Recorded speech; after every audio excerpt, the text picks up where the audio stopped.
సిద్దిపేట జిల్లాలో గజ్వేల్ రేంజ్ ప్రాంతంలో కల్పకవనం అర్బన్ పార్క్లో ఈరోజు ప్రపంచ పర్యావరణ దినోత్సవం నిర్వహించబడుతుంది.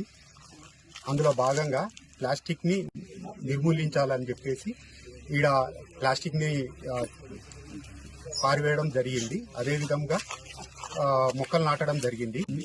అదేవిధంగా మన పర్యావరణాన్ని కాపాడాలి. అందుకు అందరూ సహకరించాలని కోరుతున్నాను. ఈరోజు ప్రపంచ పర్యావరణ దినోత్సవం సందర్భంగా ఆఫీసర్ ఆధ్వర్యంలో వాసవి క్లబ్ గజ్వేల్ పెట్టినప్పుడు వారిని ఆహ్వానించడం జరిగింది.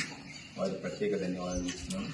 మరి ఈ ప్లాస్టిక్ మొదటగా మొక్కలు నాటడం జరిగింది, తర్వాత ప్లాస్టిక్ ఏరడం జరిగింది.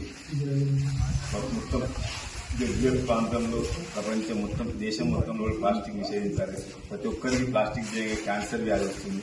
నేను ముఖ్యంగా ప్రజల ఆరోగ్యంగా ఉన్నాడు. ప్లాస్టిక్ మొత్తం టీ కప్పులతో సహా ప్రతి ఒక్కటి నిషేధించి పర్యావరణం రక్షించి మొక్కలు నాటి మంచి ఆరోగ్యంగా ఉండాలని కోరుతాం. జయవాసి.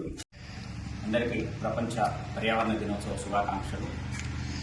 ఈరోజు ఫారెస్ట్ డిపార్ట్మెంట్ వివిధ సంస్థల ఆధ్వర్యంలో మొక్కలు నాటి పర్యావరణానికి హాని చేస్తున్నటువంటి ప్లాస్టిక్ భూతాన్ని తరిమివేయడానికి వివిధ ప్లాస్టిక్ కవర్లను నిషేధించాలని తెలియజేస్తూ చేస్తున్న కార్యక్రమంలో భాగస్వామ్యమైనందుకు చాలా సంతోషంగా ఉంది.